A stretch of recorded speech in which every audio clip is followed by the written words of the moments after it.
অবস্থা, তাদের আভ্যন্তরীণ ঘরের যে বিরোধ, সেটি নিয়ে কোনো অঘটন আশঙ্কা আছে কিনা? বিএনপির রাজনীতি এখানে কিন্তু অনেকটা স্থবির দেখা যাচ্ছে। সেটা হচ্ছে গত কমিটি নিয়ে তাদের ভিতর দ্বন্দ্ব সংঘাত ছিল। কমিটি সভাপতি এবং সাধারণ সম্পাদক এই দুইটি পদেই ঘোষণা করা হয়েছিল দুইজনের নাম। তারপরে কিন্তু এই দ্বন্দ্বটা তখন প্রকট হয়ে ওঠে এই কমিটি গঠনকে কেন্দ্র করে। এরপর থেকে আজকে প্রায় 4 বছর অতিবাহিত হয়ে গেল। 4 বছর না, আরও অনেক বেশি সময়, 5 বছরের বেশি সময়। এখনো পর্যন্ত তারা পূর্ণাঙ্গ কমিটি করতে পারে নাই। আগামীতেও এই কমিটি গঠন আদৌ হবে কিনা সেই প্রশ্নটাও এখনো কেউ জানাতে পারছে না। অনিশ্চিত একটা গন্তব্য। আরেকটি বিষয়, নির্বাচনের কথা যখন এলো, রাজনীতির কথা এলো, রাজনীতির সাথে ইদানিং খুবই শোনা যায় যে মাদক বা চোরাচালানের একটি সম্পৃক্ততা আছে, প্রশাসনিক কোথাও কোথাও সম্পৃক্ততাও আছে। যেহেতু কক্সবাজারের আলোচনা এলো, টেকনাফ হয়ে কক্সবাজার হয়ে চট্টগ্রাম হয়ে ঢাকা সহ সারা দেশে যে মাদকের নেটওয়ার্ক, সেটির সম্পর্কে যদি খানিকটা বলতেন, সেটি রোধ করতে কি করা যেতে পারে?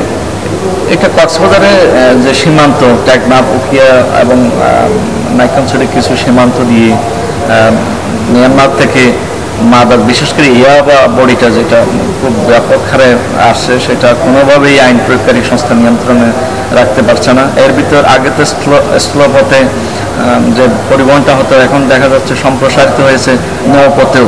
এবং সাম্প্রতিক সময়ে আপনি যেটা বললেন যে বেশ কয়েকটা বড় চালানও ধরা পড়েছে।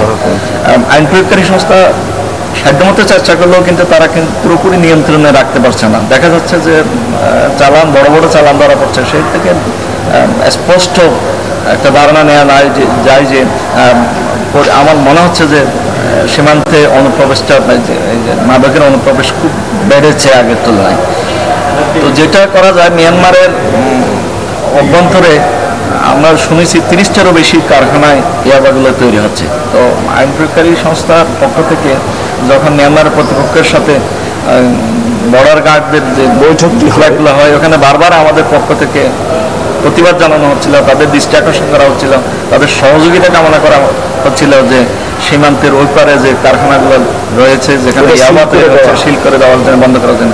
কিন্তু দুঃখজনক হলো সত্য, মিয়ানমারের পক্ষ থেকে আশানুরূপ সাড়া এই পর্যন্ত পাওয়া যায়নি, যার ফলে এখনো মাদক নিয়ন্ত্রণ পুরোপুরি সম্ভব হচ্ছে। নিশ্চয়ই হয়তো দুই দেশের পারস্পরিক মৈত্রী এই ক্ষেত্রে একটি বিশেষ প্রভাব ফেলবে। সেটা না হলে কিন্তু এটা মাদক পুরোপুরি নিয়ন্ত্রণ সম্ভব হচ্ছে না। এখানে মিয়ানমারের ভূমিকাটাই সবচেয়ে বড়, এবং তাদের অভ্যন্তরীণ কারখানাগুলো, সেটা বন্ধের অবশ্যই তাদের সহযোগিতা দরকার। ধন্যবাদ আপনাকে। প্রিয় দর্শক, এতক্ষণ আমরা কথা বলছিলাম বৃহত্তর চট্টগ্রামের পর্যটন শহর কক্সবাজারের উন্নয়ন সম্ভাবনা এবং তার বিপরীতে রাজনৈতিক অসহিষ্ণুতা এবং মাদক চোরাচালানের যে শঙ্কা, যে অস্থির একটি পরিস্থিতি তৈরির যে অপতৎপরতা, তার বিরুদ্ধে সম্ভাবনার হাতছানির কথা বলা। আমাদের সাথে আলোচনায় যুক্ত হয়েছিলেন কক্সবাজার সাংবাদিক ইউনিয়নের সভাপতি আবু তাহের। আমরা এখন ফিরে যেতে পারি আমাদের কেন্দ্রীয় স্টুডিওতে। ধন্যবাদ অর্থী।